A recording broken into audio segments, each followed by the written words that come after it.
Stop waiting to be healed before you build. Why your wounds are your greatest weapon. I want to tell you about someone who refuses to let the world tell her what she's capable of. Her name is Rainiera Cooper. And if you've ever been told that your past disqualifies you from your future, if you've ever been made to feel like your trauma is a liability instead of a testimony, if you've ever believed that you need to be fully healed before you're allowed to lead, build, or create, then Rainiera's story is going to shake you to your core. Rainiera is not just a survivor, she is a mother of four daughters. She is an advocate. She is a creator of resources for families navigating rare medical conditions. She is a voice for those who have been silenced, marginalized, and told that their pain makes them less than. By age 19, she was raising three daughters with very little support. She had survived childhood abuse, homelessness, and domestic violence. She struggled with depression and self worth. She was navigating life in survival mode, doing everything she could just to keep her head above water. And yet, she refused to give up. She refused to let her past write the final chapter of her story. Today, she is a mother of four, including her adopted daughter, who was born with Treacher Collins syndrome, a rare craniofacial condition that inspired Rainiera to become an advocate and creator of resources for families facing similar challenges. Her journey is not just about overcoming trauma, it is about transforming that trauma into wisdom, healing, and service for others. And what she shared with me during our conversation left me with one undeniable truth that I need you to hear today. Healing is not a detour from success. It is often the foundation of sustainable leadership, entrepreneurship, and impact. Let me ask you something. How many of us have been taught that strength means pushing pain aside? That success requires us to compartmentalize our trauma to keep moving forward no matter what, to never let anyone see us sweat? We live in a culture that celebrates the grind, the hustle, the superwoman who can do it all without breaking. But what if that model is not just exhausting? What if it is fundamentally flawed? What if the very thing we have been taught to avoid, our pain, our wounds, our need for help, is actually the key to becoming a more resilient builder, parent, and leader? I know that sounds counterintuitive.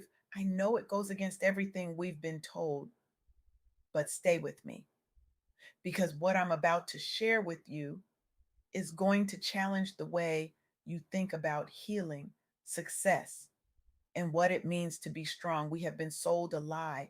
We have been told that healing is something you do before you step into your purpose, that you need to be whole before you can be effective, that you need to have it all together before you can lead. We have been told that our wounds are weaknesses, that our scars are shameful, that our need for help is a sign of failure. But what if the opposite is true? What if your wounds are not weaknesses but weapons? What if your scars are not shameful but sacred? What if your need for help is not a sign of failure but a sign of wisdom? Rainiera's story forces us to confront this question head on. She did not wait until she felt fully healed to start building, leading, or creating. She did not wait until all her wounds were closed to begin advocating for others. She did the inner work while she was still becoming. And that is the counterintuitive idea I want to explore with you today. Healing and ambition can coexist.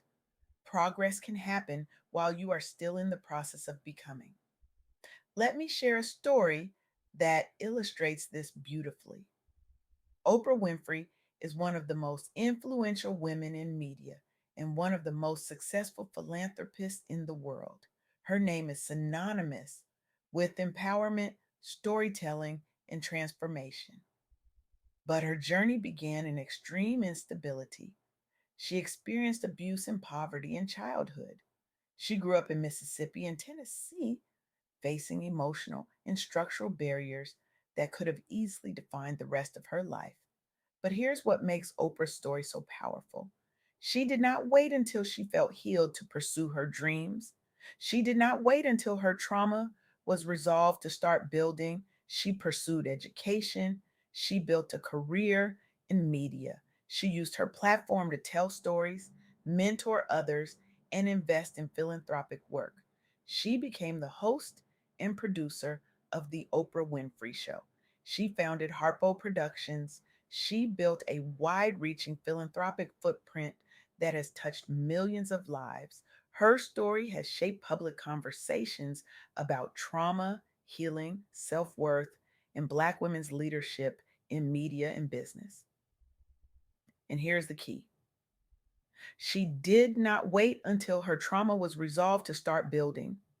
She built while she healed. She led while she was still becoming. She turned her pain into her platform. She transformed her wounds into her wisdom. And that is what I need you to understand.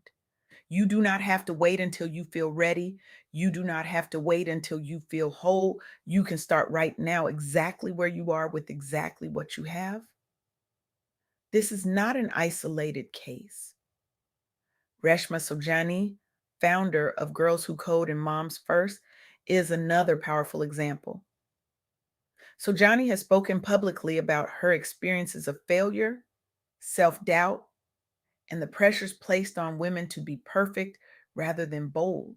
She ran for Congress and lost. She faced public failure. She dealt with the crushing weight of expectations and the fear of not being enough. But instead of letting that failure define her, she used it as fuel. She moved from law and politics into social entrepreneurship after recognizing the structural barriers facing women and girls. She built organizations focused on closing gender gaps in technology and supporting mothers in the workplace through advocacy, education, and policy change. Girls Who Code helped expand access to computer science opportunities for girls. Moms First pushed the conversation around caregiving and workplace equity into the mainstream. Her work has influenced how organizations think about access, belonging, and designing systems that support women's success. And again, she did not wait until she felt perfect to start. She did not wait until she had all the answers. She turned her lived experience, her struggles, her failures into a platform for change. She built while she was still healing. She led while she was still becoming. Now, let me bring this closer to home. Families facing Treacher Collins syndrome often deal with medical uncertainty, emotional stress, and a lack of accessible guidance or peer support. When a child is diagnosed, parents are often thrust into a world they did not know existed. They are navigating surgeries, medical appointments, social stigma, and the emotional weight of watching their child face challenges that most people will never understand. But here's what happens: parents often become advocates after their own child's diagnosis. They build tools and communities that did not previously exist for them. They create educational resources, connection networks, and awareness efforts for affected families. They reduce isolation. They improve access to information. They help families navigate care with more confidence and community support. Family led advocacy has increased visibility of the condition and expanded support resources for caregivers and patients. This kind of work strengthens family resilience and improves public understanding of rare facial difference conditions. And this is exactly what Rainiera did. She became an advocate and creator of resources after adopting her daughter with Treacher Collins syndrome. She turned her lived experience into service. She did not wait until she had all the answers. She started where she was with what she had, and she built something that mattered. She transformed her pain into purpose. She turned her struggle into service. So, what does this mean for us? It means we need to rethink our relationship with healing. We need to stop treating it as a prerequisite for success and start seeing it as a companion to success. Healing is not something you do in isolation before you step into the world. It is something you do while you are building, leading, creating, and serving. It is not a detour, it is the foundation.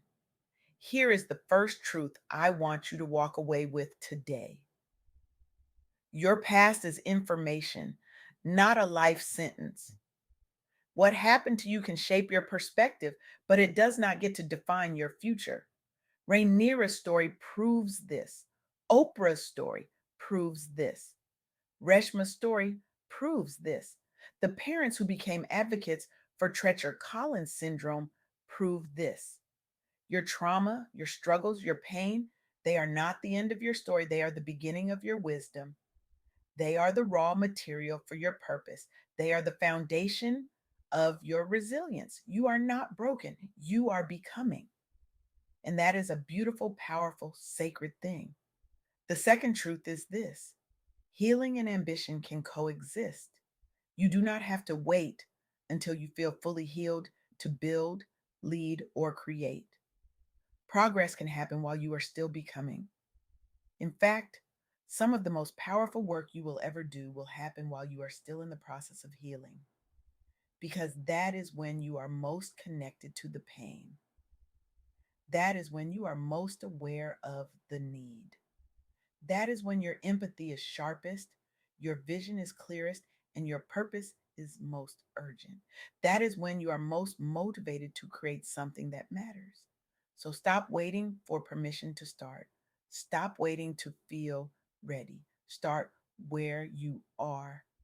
Build while you heal. Lead while you are still becoming. Because the world does not need more people who have it all together. The world needs more people who are brave enough to show up messy, honest, and real. The third truth is this: support systems matter. Whether you are a parent, founder, or professional, community resources and advocacy can be the difference between barely surviving and truly thriving. Rainiera raised three daughters by age 19 with very little support. She knows what it feels like to navigate life alone. And that is precisely why she became an advocate. That is why she created resources for families. That is why she turned her pain into service, because she knows that no one should have to do it alone, and neither should you. If you are struggling, ask for help. If you are building, find your community. If you are leading, create systems of support for others, because we are not meant to do this alone. We are meant to do this together. We are meant to hold each other up. We are meant to create spaces where healing is not just possible, but prioritized. Now, I want to leave you with a challenge. What would change in your life, business, or leadership if you stopped asking, how do I hide my struggle? And started asking, how can I turn this experience into wisdom, healing, and service for someone else?